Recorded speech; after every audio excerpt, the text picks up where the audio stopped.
Pour moi, je pense que tout ça a commencé sur le chemin vers la maison juste après la naissance de ma fille. Ma grossesse, ça avait vraiment pas été facile. Mon accouchement, c'était vraiment pas ce que j'imaginais. Mais ma fille était en santé. On avait fait un bébé magnifique. On était super heureux.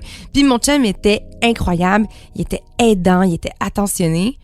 Mais moi, ce que je savais pas, c'est que le 4e trimestre, il venait de commencer. Puis pour moi, ça allait vraiment pas être facile. J'en ai parlé dans les médias, j'en ai parlé sur mes réseaux sociaux. Moi, au début, j'ai pas du tout aimé ça, la maternité. Mais quand j'ai commencé à en parler avec des mamans bienveillantes de mon entourage, c'est là que j'ai réalisé que j'étais vraiment pas la seule. J'ai tellement trouvé ça laborieux que j'en ai écrit un livre intitulé Postpartum, les hauts et les bas du 4e trimestre. Puis là, je veux en parler encore plus. Fait que j'en fais une série balado.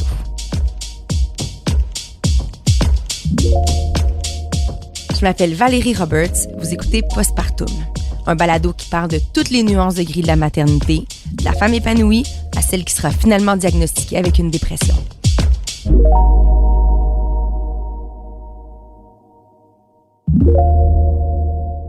Le 4e trimestre, le plus gros défi, c'est l'allaitement. Ça, c'est d'après mon sondage maison. Il y a 15 femmes, mettons, à qui j'ai parlé pour faire mon projet, mon livre. Il y a 13 filles sur 15 qui ont trouvé que c'était le plus gros défi. Fait que pourquoi c'est si difficile? C'est quoi cette affaire-là? Il faut absolument qu'on en parle.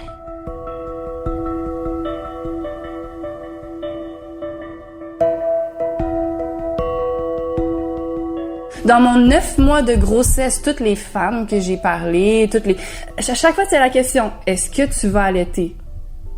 Oui.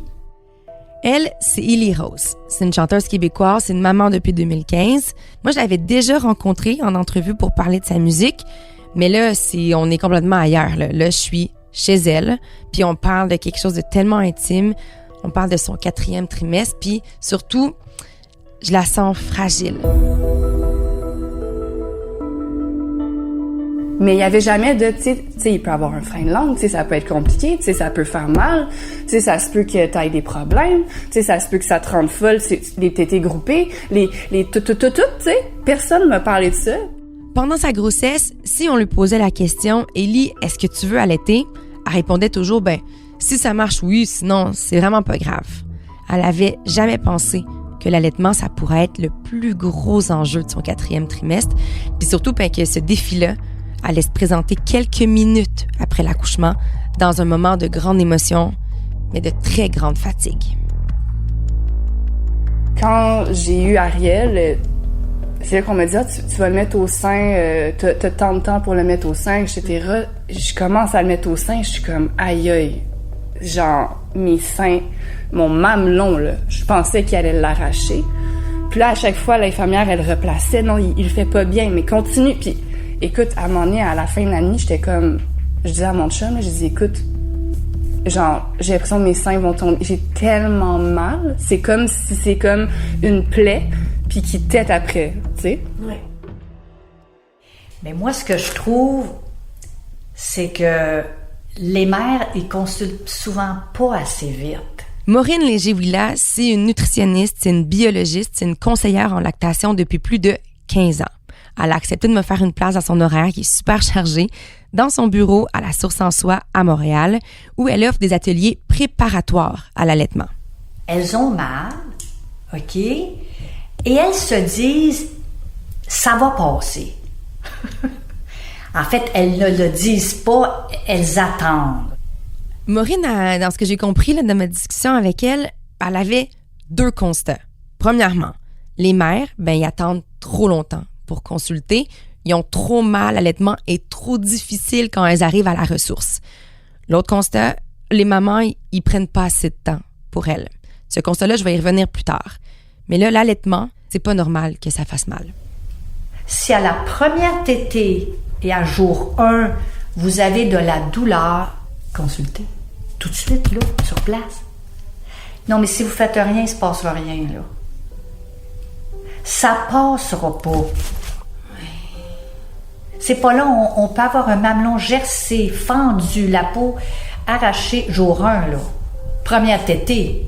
Ça veut dire que ton bébé qui tète 8 à 12 fois par 24 heures, si t'as déjà mal, c'est que ça te tente juste pas, là.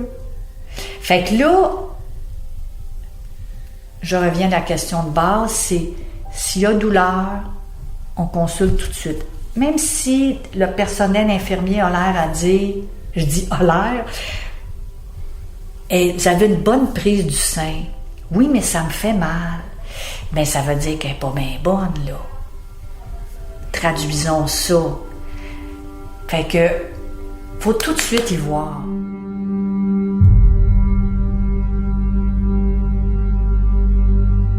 La fameuse question du personnel médical par rapport à l'allaitement. Pour écrire mon livre sur le 4e trimestre, je vous rappelle, j'ai parlé avec une quinzaine de femmes, je voulais recueillir leurs témoignages, puis encore une fois, je me permets une statistique non officielle, mais vous allez comprendre, 100% des femmes m'ont parlé de l'insistance des infirmières à l'hôpital pour l'allaitement. L'insistance qui, en plus, va se poursuivre souvent chez les autres professionnels que les femmes vont consulter. Ça, c'est un très gros sujet par rapport à l'allaitement. Puis chaque fois qu'une infirmière venait me voir, c'est comme persiste, c'est normal, au début ça fait mal, c'est le meilleur pour ton bébé, persiste. Puis moi, sous les hormones, sous l'effet de tout ça, j'étais comme oh mon Dieu, je dois donner le. Il y a personne qui m'a dit t'as toujours l'option de donner de la formule. Dans tous les gens, la chiro, le stéo, tout le monde que j'ai vu par la suite, les infirmières, le CLSC, personne me dit c'est difficile, donne la formule. Maureen? En même temps, on se comprend. On est sur 3 chiffres, on est sur une quantité de personnel. Tout le monde n'a pas la même formation et tout le monde n'a pas le même angle pour voir des choses. Mais il y a des choses qui ne trompent pas. La chose qui ne trompe pas, c'est la douleur. À mon atelier, je dis aux conjoints, je dis, les conjoints, là, votre rôle à l'hôpital, c'est les relations publiques. Vous devez aller trouver celle qui en connaît plus que les autres sur l'allaitement. Vous la spotter, elle. Parce que ça se peut que votre conjointe en ait besoin. Vous sortez pas de l'hôpital si vous avez encore de la douleur. Fait que c'est... Puis en même temps, on est tellement... Tu sais, les hormones de la grossesse, schlack, les hormones de l'allaitement, puis là, on est avec un nouveau-né. Fait que oui, connaître les ressources avant, mais sur place aussi, on peut faire un bout de chemin.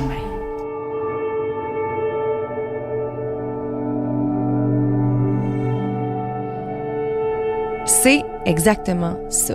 Tu sais, c'est le choc de la nouveauté qui est mélangé à toutes les hormones de ta grossesse qui, d'une seconde à l'autre, quitte ton corps dès que l'accouchement est terminé. Fait que déjà, ça, c'est trop difficile à gérer. Puis peut-être que c'est difficile à entendre, mais la nouvelle maman, là, elle peut pas imaginer rien d'autre que le concret qu'elle vit dans l'instant présent. Elle peut pas imaginer que l'infirmière, elle est dans son temps supplémentaire obligatoire, puis si elle est directe, c'est parce qu'elle a pas le temps. Mais la maman, elle a son nouveau-né dans les bras pour la première fois, puis elle, ça se peut qu'elle ressente de la honte parce qu'elle est pas capable de l'allaiter. Puis en plus, quand l'infirmière arrive, elle lui fait ressentir de la culpabilité de pas être capable d'allaiter. Puis je suis certaine que l'infirmière, c'est pas son but. Mais c'est quand même ça qui se passe.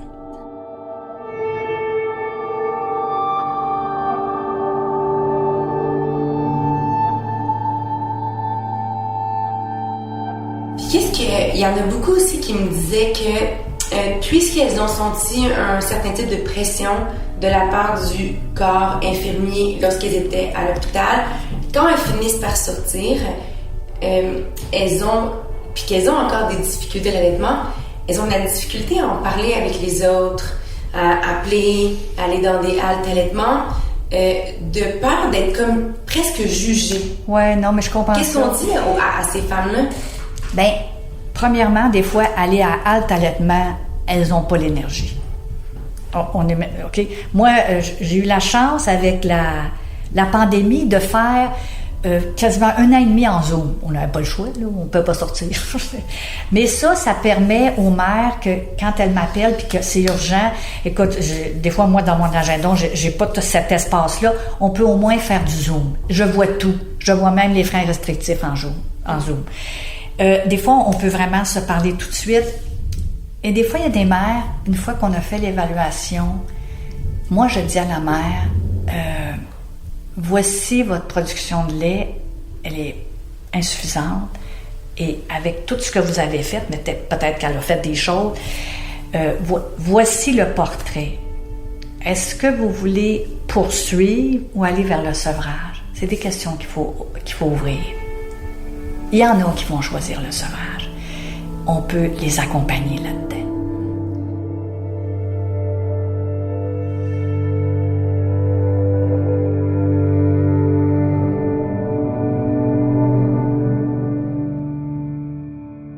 Avec le recul, des fois, j'ai beaucoup de regrets par rapport à l'allaitement, puis de tous les moments que j'aurais pu avoir. Puis c'est drôle, hein, parce que ce qui m'a aussi blessée dans tout ce truc-là d'allaitement, c'est que je voyais des mamans qui me disaient « c'est bon, donne la formule », qui allaitaient, mais qui, elles, quand il y avait de la misère, « non, je veux vraiment allaiter », puis elles-mêmes ne voulaient pas donner de la formule. Donc souvent, je me sentais « ah, mais tu me dis de donner la formule, mais toi, tu ferais pas ça à tes bébés, jamais, même si, admettons, ton mari part avec ton bébé pendant 3 heures. » Fait que je me disais... conseil vaut bien. Je me disais, OK, donc moi, je suis un échec, parce que moi, c'est correct, mais toutes les mamans que je voyais qui allaitaient, eux, de donner la formule, c'était juste même pas une question. C'était allaitement strictement. Fait que je me disais, mais voyons, à quel point on est comme... Puis je me suis posé des questions, voyons, pourquoi je me sens comme ça? Tu sais, j'étais allée voir une infirmière, une EBC... voyons, j'ai oublié le nom, ça veut dire EBCL, je sais pas trop. Ouais, c'est des infirmières pour l'allaitement. Oui. Puis encore là, j'étais comme, bon, mais là, elle va me dire, écoute, ça fait 4 mois que t'essaies. Non, elle m'a dit, en tout cas, moi, je te conseille de persévérer parce qu'ils ont moins de virus à garderie si tu allaites. Là encore là, il y a tout le temps le guilt trip, la pression de... Je chantais, là, puis j'étais tellement pas bien, j'étais tellement en dépression, j'étais tellement pas bien dans ma tête qu'un petit commentaire comme ça venant d'une personne, c'est ce qui fait qu'à chaque fois que je voulais donner de la formule, j'étais comme, ah ben non, je continue à tirer mon lait 10 fois par jour et nuit, puis ça me prend 1 heure à chaque fois, puis que mon bébé dort, puis que je suis là à tirer mon lait épuisé, en plus qu'il se réveille 3-4 fois par nuit, puis personne me dit « Hey, il va être correct, mets-le sa formule. » Puis drôlement, maintenant, avec le recul, ça fait quoi depuis que mon fils a 5 mois qu'il est sur la formule? J'ai jamais été aussi bien. Mon fils a jamais été aussi bien parce qu'il est nourri. Parce que t'es bien. Voilà.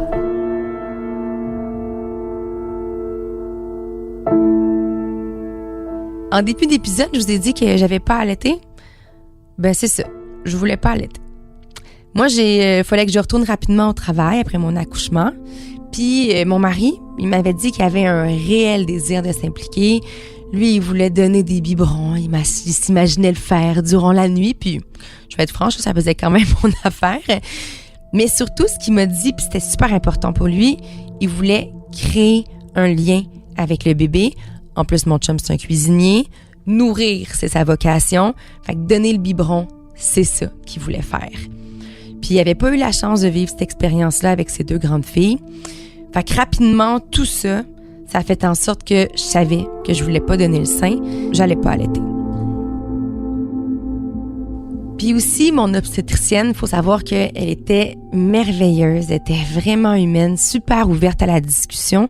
Puis j'en ai discuté longuement avec elle. Elle a compris que mon choix, c'était pas mal fait, puis elle m'a supporté là-dedans. Mais là, malgré tout, je savais que je voulais donner le meilleur à mon bébé. Fait que j'ai quand même tiré mon colostrum. Le colostrum, c'est le lait qui est produit en fin de grossesse. C'est le premier lait que le bébé va ingérer. Puis c'est tellement important qu'on appelle ça l'or liquide. Chose certaine, c'est extrêmement bon pour eux, pour les anticorps entre autres, mais là-dedans, il y a plein d'autres choses incroyables. Ça fait que moi, avant l'accouchement, assise sur mon sofa, j'ai passé des heures, littéralement des heures, à tirer manuellement une goutte à la fois de ce précieux lait-là que j'ai mis dans des petites pipettes qui sont faites pour ça. Puis là, on se lève le matin, on part pour mon accouchement parce que c'est une césarienne programmée. Fait qu'on sait qu'on part à ce moment-là. Et déception, mon chum a oublié toutes les petites pipettes dans mon réfrigérateur. Inutile de dire que j'étais très déçue, voire même fâchée, mais pour vrai, ça m'a forcée à donner le sein à la naissance de ma fille parce que je voulais absolument qu'elle ait ce colostrum-là, qu'elle ait ces anticorps-là qui sont essentiels. Mais j'étais tellement certaine de pas vouloir allaiter que ce moment-là, ça a juste confirmé mon choix. Pour vrai, l'allaitement, ça me convenait pas. Fait que pour la suite des choses, le travail qui allait reprendre rapidement, mon chum qui voulait nourrir notre fille, c'était réglé. J'allais pas allaiter. Quand j'avais dit à mon obstétricienne que moi, je voulais pas allaiter, elle comprenait déjà que ma décision était ferme. Puis quand elle m'a vu nourrir ma fille, puis que j'ai dit, ben non, pour moi, ça arrivera pas l'allaitement, elle a compris. Elle m'a donné le fameux comprimé. Ça, il faut comprendre que c'est quand même assez controversé, c'est-à-dire qu'on en parle vraiment rarement, mais ça existe. Il y a un médicament qui supprime la montée laiteuse. La montée laiteuse, il paraît que c'est extrêmement souffrant si t'allaites pas en plus. Puis, quand j'étais affirmée, elle m'a donné le médicament. Mais là, faut vraiment comprendre. Il faut être très déterminé. Faut réussir à convaincre son médecin qu'on veut pas allaiter, puis c'est là qu'on va avoir accès à cette fameuse pilule-là. Parce que comme on va le voir dans un instant, la pression qu'on met sur les femmes pour allaiter est souvent très forte, puis même si l'allaitement se passe pas bien du tout, on continue à mettre de la pression.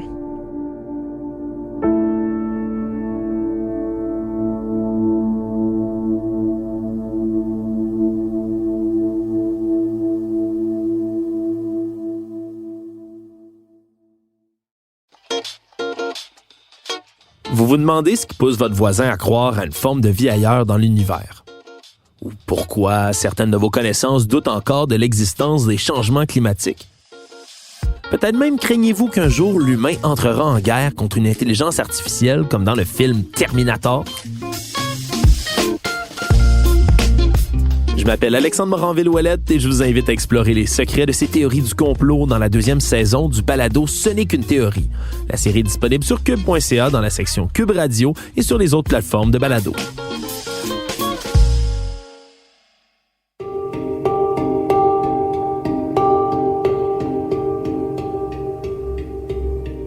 Quand les mamans de mon projet m'ont parlé de leurs difficultés d'allaitement, elles m'ont souvent parlé d'un état de détresse. C'est ça le mot. Détresse. Je me rappelle entre autres de Mélanie Boulay.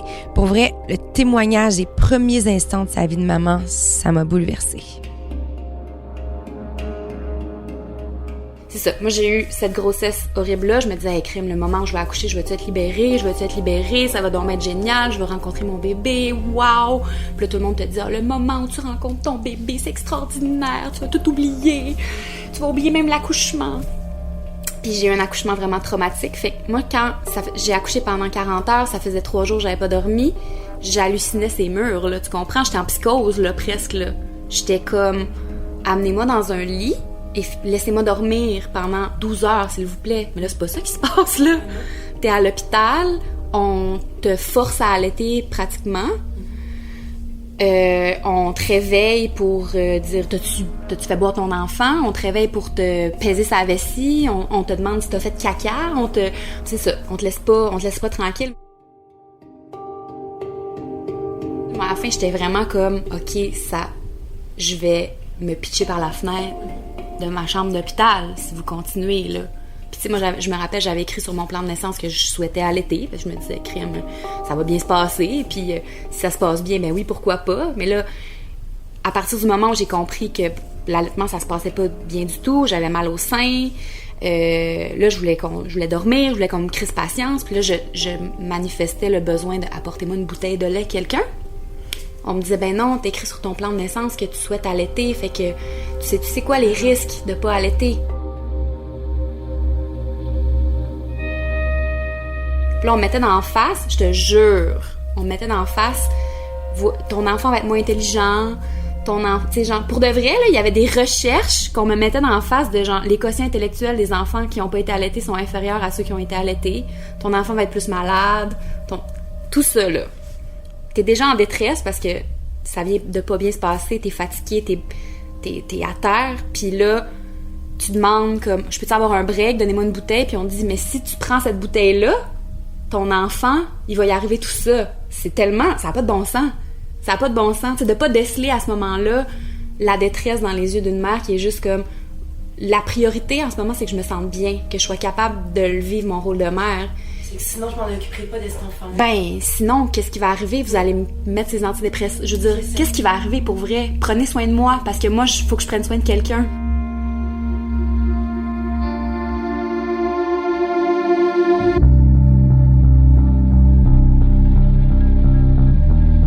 Élie Rose, je la sens encore bouleversée de l'année qu'elle vient juste de passer. Puis je suis comme, pourquoi personne m'a dit ça? Pourquoi personne m'a juste pris, hey, Élie, là, ça va aller, là, let go, comme, il va être bien, peu importe ce que tu lui donnes. Mais non, je vois encore sur les réseaux sociaux, des fois sur TikTok, je sais pas pourquoi je tombe encore sur un podcast de Why breast milk is the best for your baby, ou des posts de la formule après 1 heure, si on la laisse sur la table, ou ce que ça fait. C'est comme on s'en sort pas. On s'en sort pas. Puis je suis comme, mais pourquoi on culpabilise les femmes qui font déjà toutes, qui portent le bébé, qui ont tous les symptômes du monde, qui passent après un accouchement, qui doivent après ça porter la charge mentale pour la plupart des femmes. Pourquoi en plus de ça, on culpabilise toutes ces mamans-là de non, t'es pas capable d'allaiter, continue. C'est pas normal. Puis moi, avec le recul, je pense que si j'avais été entourée de gens, de professionnels qui auraient été plus dans la compassion, puis plus dans les options, juste me donner des options, ben j'aurais pas obsédé là-dessus, j'aurais pas comme fait des cauchemars. C'est pas normal que ça se passe chaque jour puis qu'on n'en parle pas. La santé mentale de la nouvelle maman, ça devrait être parmi les premières préoccupations de tous les spécialistes qui les entourent.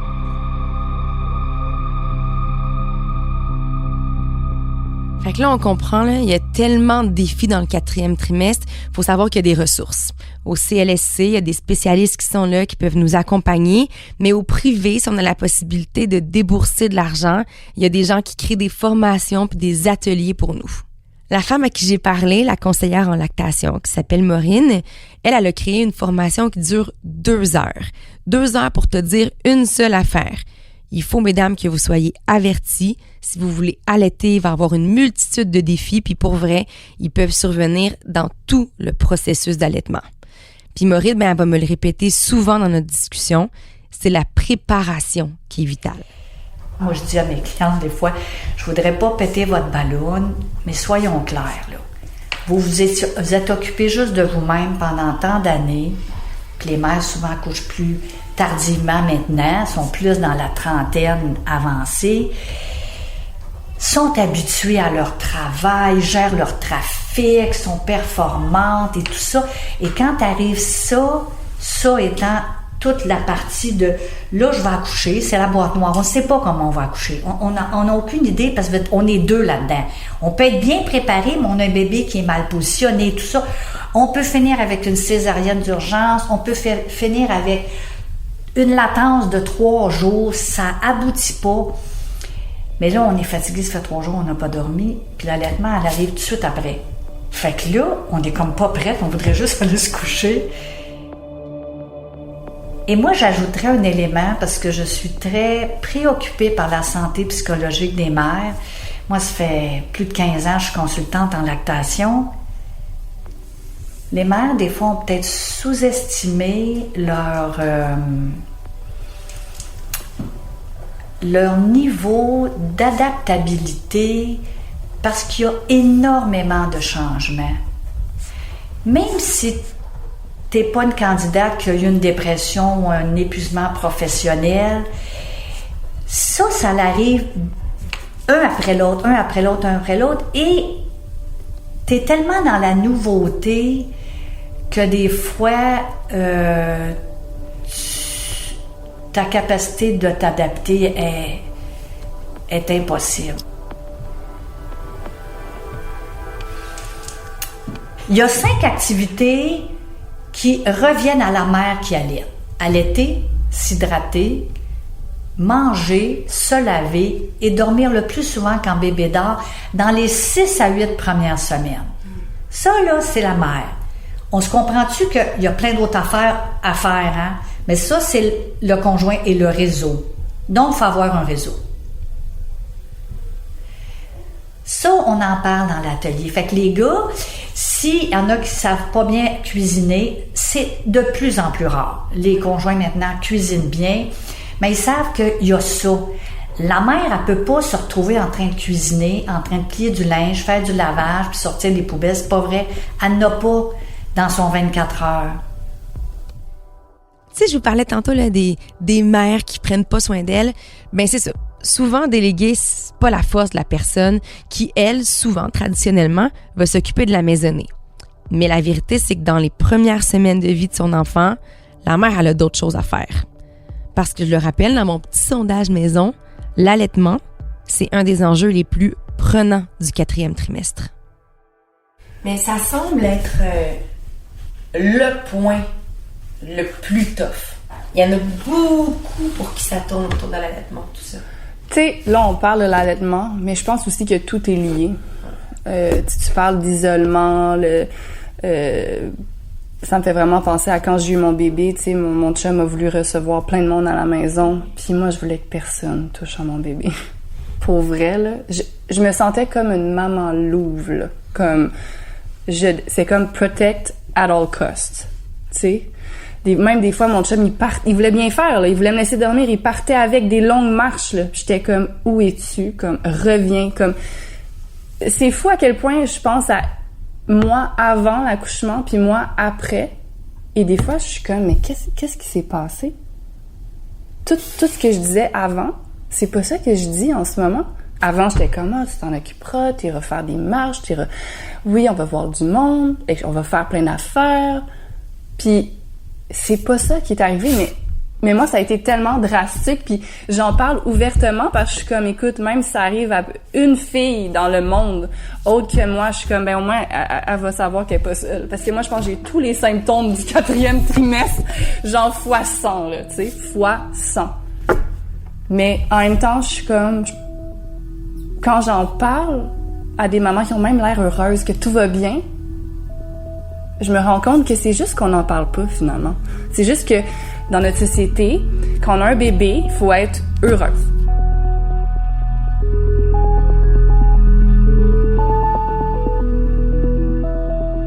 Je vais donner le mot de la fin à Maureen. Les mères veulent pas dormir. Je veux dire, ils veulent pas dormir. Combien de fois elle me dit, oh non, moi, dormir l'après-midi, là, j'ai d'autres choses à faire. Non, mais là, tu es en train de faire un bébé, tu nourris un bébé, c'est en masse, là. Et les conjoints me le disent des fois, ils me prennent à témoin.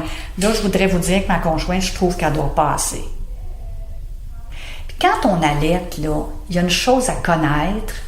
Là, tu me dis, toi, tu n'avais pas allaité, mais allaiter, là, c'est supportant pour réduire les risques de dépression. Ça, on l'entend pas souvent.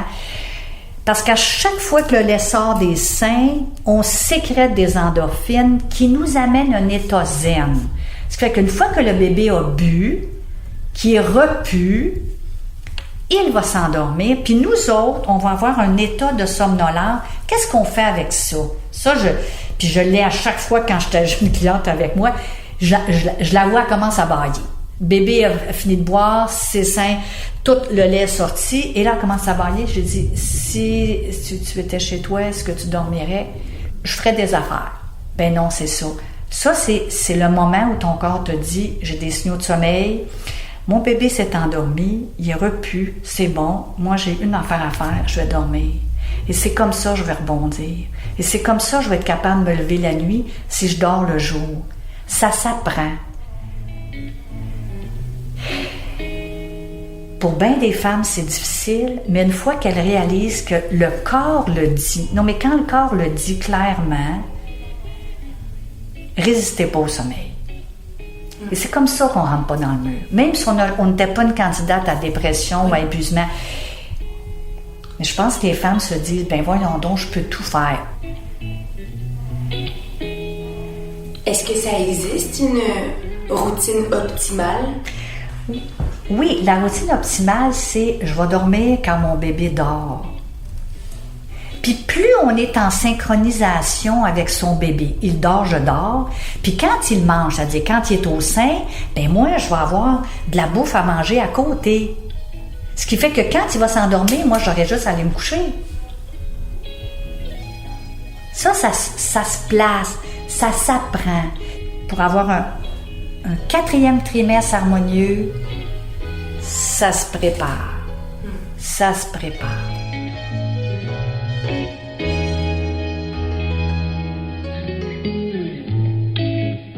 J'ai l'impression qu'il faut que je vous laisse avec des pistes de solutions.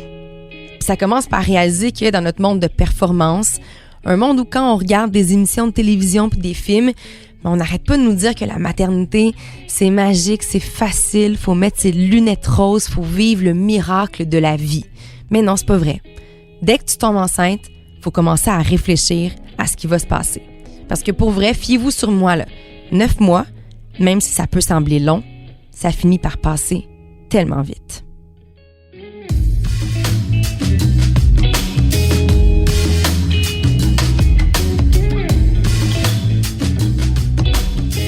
Merci d'avoir écouté Postpartum. Je m'appelle Valérie Roberts. Réalisation et montage, Anne-Sophie Carpentier. Merci à Étienne Roy de Cube pour son aide. Si vous souhaitez nous écrire, nous partager vos histoires, vous pouvez le faire par courriel postpartum.valerie@gmail.com. Vos histoires m'intéressent vraiment, je vous promets que je vais vous lire. Puis finalement, si vous aimez le balado, mais parlez-en à vos amis, à votre famille. Assurez-vous de nous donner des étoiles. Pour vrai, ça aide beaucoup à faire découvrir le balado. C'est une production Cube.